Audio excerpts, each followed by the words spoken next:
Hey guys, it's Sasha, and in today's video I wanted to show you how I edited this picture with using Dodge&Burn technique, and I wanted to show you a little trick how in one step you can color grade your image and bring more details to your picture at the same time.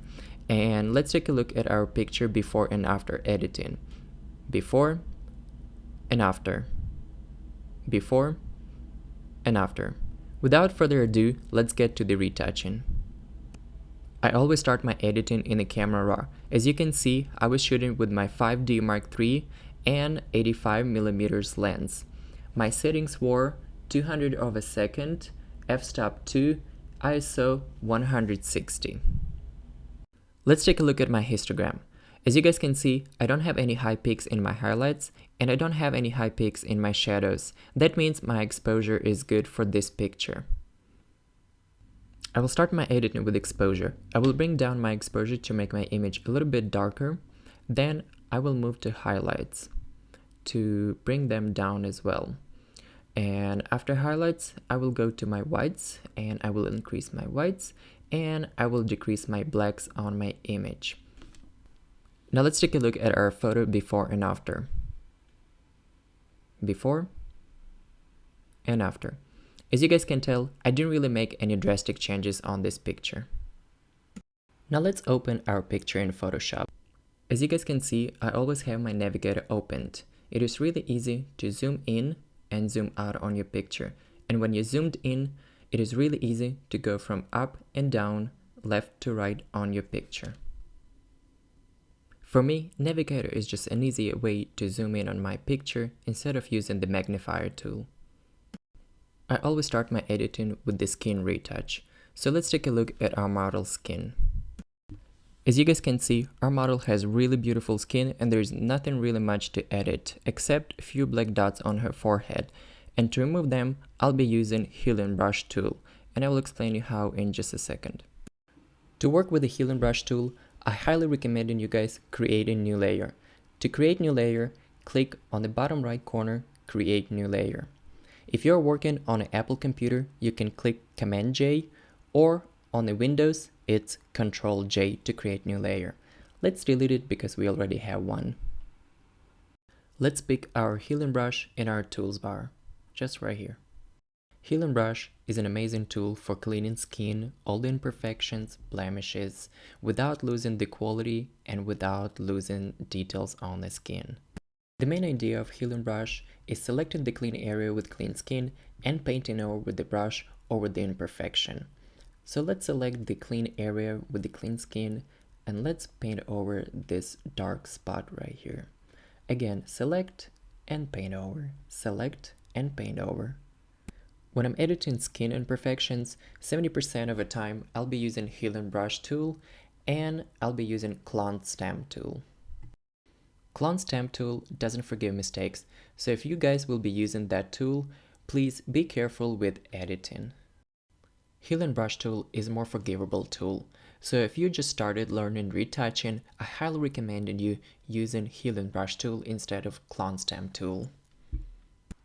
As you can see, I'm sampling the skin right next to the imperfection and painting over it without losing the quality or details. I'm going over last few dots that I don't like on her skin, and I'm pretty much done with the skin editing. It looks really nice. Let's zoom out on our picture. So as you guys can tell, I didn't spend much time editing her skin, but that's not always the case. You'll be working with different clients or different models, and they will all have different skin condition. So the time that you will be spending editing your picture will really vary on the skin condition of the client or the model you're working with. No one has a perfect skin, so if you're working with the model that has really good skin, we are really lucky and it will save you time. After all my skin edits are done, I usually move on to the Dodge&Burn. I work with highlights and with shadows to bring more dimension to the face and to make it look 3D. There are many different ways how you can create Dodge&Burn layers. My favorite one is 50% gray layer. If you guys wanted me to show you how to create different Dodge&Burn layers and how to use with different Dodge&Burn tools, please let me know in the comment section down below and I will make a video on it. In this video, I'll be using 50% gray layer for my Dodge&Burn. To create Dodge&Burn layer, on the Apple computers, click Option and Create New Layer. On the Windows, click Alt and Create New Layer. Just like that. In this window, we will change our blending mode to the soft light right here. And after that, we will select Fill with Soft Light 50% Gray and hit OK. Let's repeat this step one more time. To create Dodge&Burn layer, hit Option, New Layer, bottom right corner, or Alt, New Layer, bottom right corner. Change your blending mode to the soft light, right here, and select Fill with Soft Light 50% Gray, and hit OK. I will hit Cancel, I already have one. To start dodging and burning, make sure that you selected your Dodge&Burn layer. Just click on it, right there. Next, select your brush and make sure that you're using soft round brush. To edit all my pictures, I use drawing tablet. It's Wacom Intuos Pro. If you guys are working with the drawing tablet just like me, let's change our settings for our brush. Let's increase our opacity to 100% and let's decrease our flow to 1%, just like that. To work with Dodge&Burn technique, it is crucial to understand how lights and shadows work. Lights and shadows are fundamental basics in art, photography, or videography. Without understanding how lights and shadows are related to the object's dimension, it is really impossible to understand how to work with Dodge&Burn technique. I insist you guys start learning lights and shadows, as it will elevate your retouching skills to the next level. Dodge&Burn technique is all about brightening and darkening your image. Dodge means brightening, and burn means darkening. When you're working with the Dodge&Burn, there are some layers that could help you understand what do you need to dodge and what do you need to burn on your picture. In this video, I will not be using help layers. This is not the image where I will need them. If you guys want to know what help layers are, how to create them, please let me know in the comment section down below, and I will include this topic to the video about Dodge&Burn. Alright, let's get back to retouching. So first thing you need to do, you need to make sure that you're using black and white brush. Right there. To switch fast between your black and white brush, use X key. I'll start working with my white brush. Let's make it a little bit bigger. And don't forget to select the pressure detection. To help you understand what I'll be dodging and burning, I will create an empty layer and I will show you guys what areas I'll be working on with my Dodge&Burn. Let's go ahead and create new layer. Option J. Let me select red color for my brush, make it smaller, and bring up my flow so you guys can see what I'm drawing. You guys can probably barely see what I'm trying to show you on her forehead. There are a couple of blemishes that I can see without any help layers. You can definitely see the shadow under her eye, so we will need to brighten that. Next, I will move to her cheeks. There are a few blemishes and few spots that are too bright for her cheeks, as well as on her other cheek. I can see I'm drawing something to show you, and there will be few more spots that I'll be editing. And the last step, I will move to her nose, just because I don't like how that shadow looks, and I will try to make her nose look a little bit better and more dimensional. So these are my main areas where I'll be dodging and burning and editing her skin. She doesn't really need that much of an editing, so let's go ahead and delete our check layer. And finally, let's start editing. Select the brush, make sure that it's soft, and bring down our flow to 1%. And change it to the white and black brush. While I'm dodging some blemishes on her forehead that are barely noticeable, I would like to know, guys, if you like my voiceover. I did buy myself a microphone to get a better quality, so let me know if you like how do I sound and if my accent is not horrible. Alright guys, I'll be moving to her eyes in a second and you will see how it's just dodge and burn technique. You can work with different imperfections. In this case, we will be working with the shadow under her eye that makes her really tired. So I'm trying to brighten that area, but not making it obvious that I was using dodge and burn. I'm just trying to make her look more refreshed and natural. It is very important to make all the harsh lines softer and just more natural. It's like makeup, guys. If you are blending your makeup well, you know that it will look so much better in real life rather than just harsh lines on your face.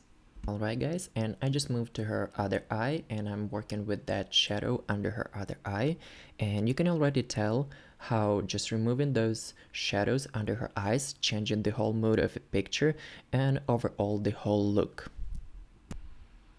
And again guys, as you can see, I'm not trying to edit this picture to the point where everything is perfect.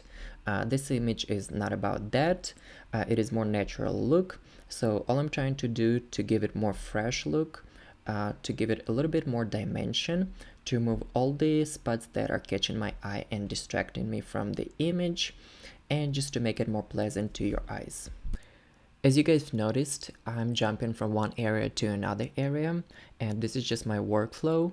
When you're staying in one area, your eye is getting used to, and either you can over edit your picture or you can just miss that blemish or that detail that is really distracting your eye. So I'm really recommending you guys moving from one area to another. Don't stay in a one spot for too long.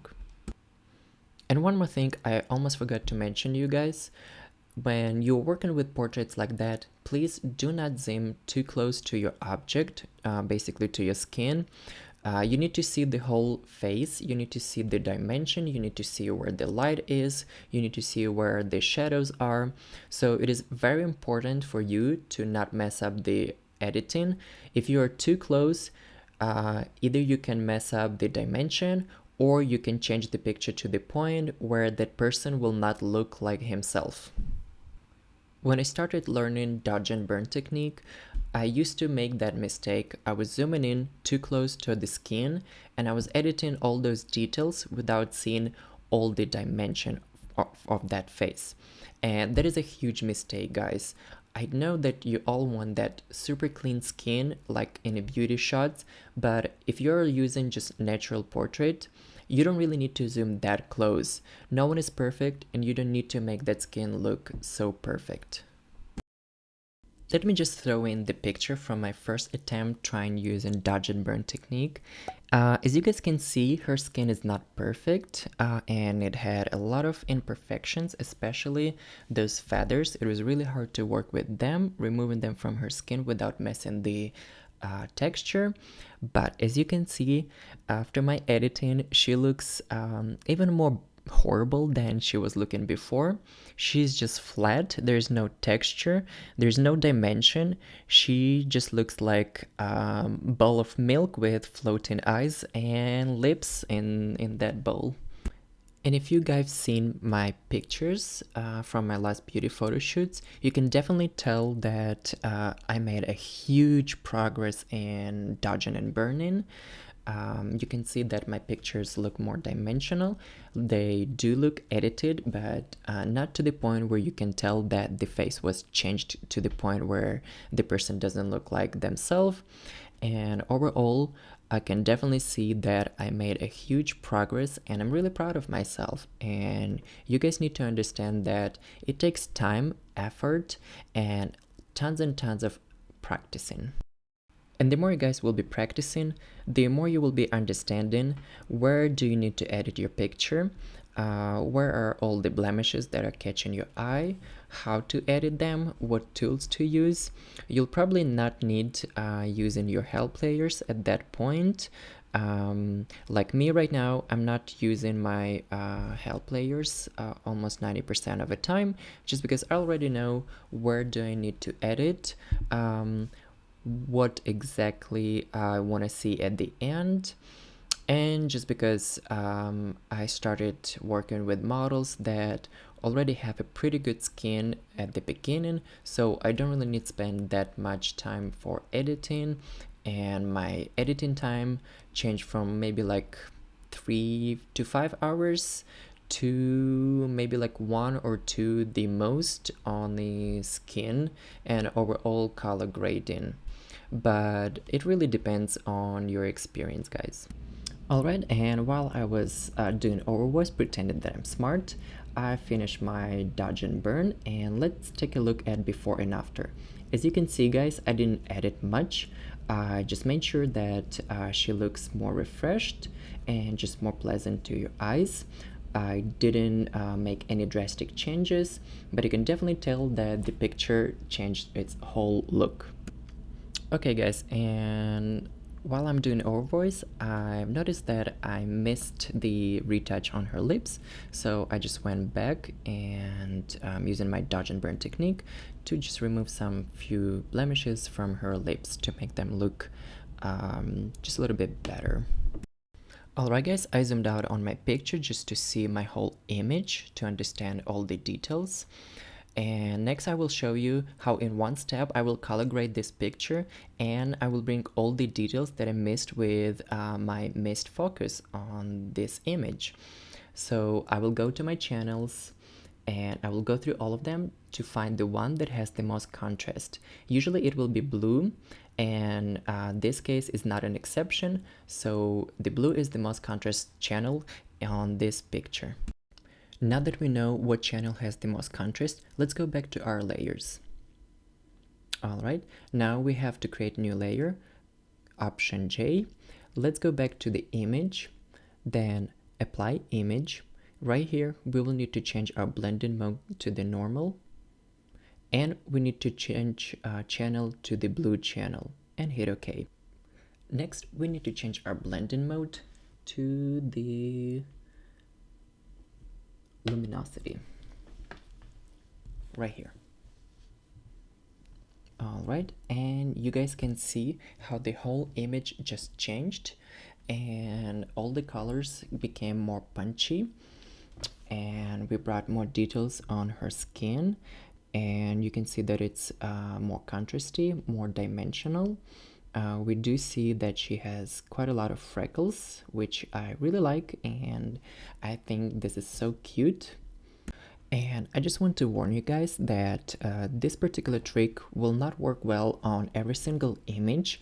Only particular image and particular mood that you're trying to create will work with this little trick. If you wanted to bring more details to the image, yes, definitely you can use this trick, but then again, you need to really understand what kind of look you are trying to achieve at the end, and you really need to know if you want to bring all the details, just because it can bring not only all the good details, but also it can enhance all the imperfections that you were trying to get rid of. So let's zoom in on our image and see how many details this little trick brought to our picture. So let's turn off and turn on our layer. As you guys can see, this trick gives you more contrast on your image. It enhances the highlights as well as shadows, and it brings more details on your skin, like all the blemishes. And if your model has freckles, like in this case, you will see them better. And I missed the focus on the eyes, so it also sharpened the eyes a little bit and made them more 3D. And you guys would think that was my last step in editing, but it's not. I will go ahead and create new Dodge&Burn layer to bring more dimension to her face, because that is the main area where I want to draw the attention to this picture. So again, option, create new layer, and select soft light and fill with 50% gray, then select your brush. So right here, I'm changing my settings. Flow, I make 100%, and opacity, I will usually keep from 3 to 5%. So as you guys can see, we do have more light on the left side of an image and more shadows on the right side of an image. Just as I was saying in the middle of this video, it is crucial to understand where your light is coming from and how it falls on the model's face and how it shapes the dimension of that face. Now, when you're working with the making your face looking more 3D on the image and more dimensional, you really need to keep that in mind where your light source is coming from. So my first step will be using a big brush, stamping with the white brush over the highlight on her forehead to enhance it and to make it more visible. Next, after that, I will move to the side of her forehead. And after that, I will go under her eye to brighten a little bit and on the side of her cheek. After that, I'll go ahead and highlight her nose even more to make that highlight more punchy, just because it will make our image even more dimensional. I'm pretty sure you guys are all tired hearing more 3D, more dimensional, and blah blah blah, highlights, shadows, dodge and burn, yada yada. But the whole idea of the dodge and burn technique is to work with the dimension and to draw the attention to the details, like the face, and to make it the main object on the picture that will draw that attention. So we remember on our right side we have more shadows, but there are still few highlights that we will need to enhance, like under the eyebrow. So I will take my white brush and we'll go over there on the side of her cheekbone and on her jawline. All right, that's done. So right here on our forehead, we have a little transition from the highlight to the skin and again to the highlight. I will use my black brush to go over just a little bit on her forehead, and then I'll be using my black brush to go over on her cheek. And just a little bit to darken her cheek to bring more dimension to the left side of an image. And using my black brush, I'll go over the right side of an image where we have more shadows. As you guys can see, I'm working only where I see shadows on her face. Alright, now let's take a look at before and after our dodge and burn as a second layer.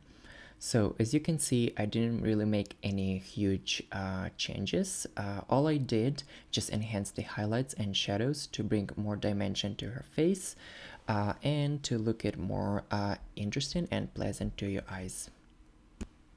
So on the same layer, I'll be working with the eyes, with the nose, and with the lips to make them even more dimensional.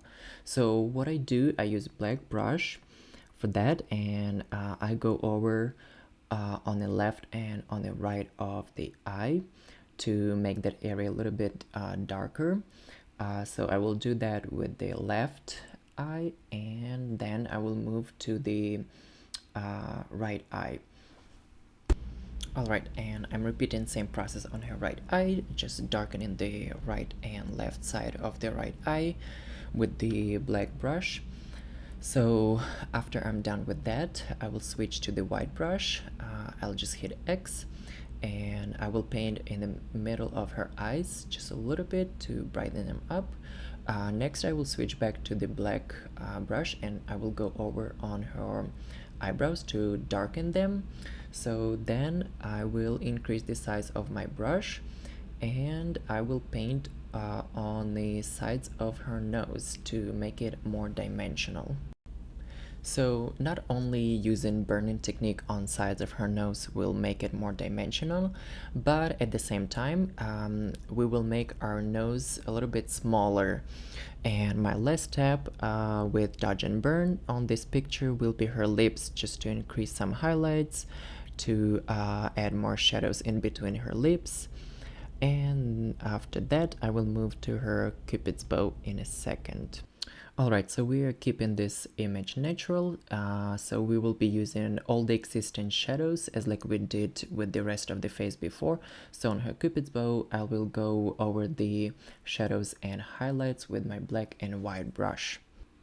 So let's take a look at the before and after our Dodge and Burn. Let's turn off our layer and let's see. Before, after, before, after, before, and after. On the same Dodge and Burn layer, I'll go ahead and work with her eyes as one of the last steps. So I will use a white brush with the opacity around 10%, and I will I will decrease the size of my brush, and I will go over the retina of her eyes on the left eye and on her right eye. After that, I will change to the black brush and I will go over the edge of her retinas. Same thing on her both eyes. I will go back to the white brush and I'll just increase the highlight on her eyes to make them more punchy. Alright, let's zoom out on our picture and let's check before and after again. After, before, after, before, after. Alright. I'm almost done editing this picture, but there's a thing with the hand that I don't really like. It is too bright. So what I will do, I will go to the curves right here, and I will select the hand and I will click on the hand right there. So you see the dot, we will move it down to darken the image. Then we will convert the mask, Command I, and with the white brush, we need to increase our opacity on our brush to 100%. I will go over that brush on my mask to darken that hand just a little bit so it's not distracting my eyes. Alright, like that, and the other hand as well. Alright, that looks much better. So as my last step, I would like to sharpen my image a little bit more. So for that, I will go ahead and select all the layers, select first layer and the last layer with a holding shift, then hit Command Option Shift E. So it will copy all the layers and create the new layer with all the information from previous layers. I will also create a copy of this layer as well. Just hit Command J. And after we created a second layer, I will go to filters, right there one more time, and go to others and high pass filter. So right here, you will need to select your radius that works the best for you. In my case, it will be 4.1. I just don't want to bring too much details and I just wanted to enhance the details on her skin and on her eyes. So radius 4.1 will work for me. After I chose my radius, I will go ahead and I will press OK. So now what we will need to do, we need to change our blending mode to the linear light right here. And let's turn on our navigator and let's zoom in on our picture. So as you can see, it brought a lot of details to the skin and to her eyes and her hairs. I don't really want all those details as I'm trying to to draw the most of the attention to her face. So I will go ahead and create a clip-in mask. And with the mask, I will make sure that I will invert the mask, again, Command I, and with the white brush, I'll paint over the areas where I want to have the most details on my picture. So that will be her eyes, that will be her forehead, her cheeks with her nose, and at the end, I will go over her lips. Just like that. Alright, I zoomed out on my picture. Now let's select all the layers and put them in a folder. so you guys can see the before and after result from our editing with you guys today. So let's click on the eye. That's before, that's after, before, after, before, after, and you can really tell that your attention was drawn mostly to her eyes and her face instead of her hands or the background. So that was my main idea for this picture. I just wanted to make it look more interesting with keeping the more natural look, with removing all the imperfections by using Dodge&Burn technique. So yeah guys, that's pretty much it. I really appreciate you guys for watching my new tutorial. If you have any questions, please leave them in the comment section down below. And if you like this video, please give me a thumbs up and of course subscribe to my channel. See you in my next video. Bye guys.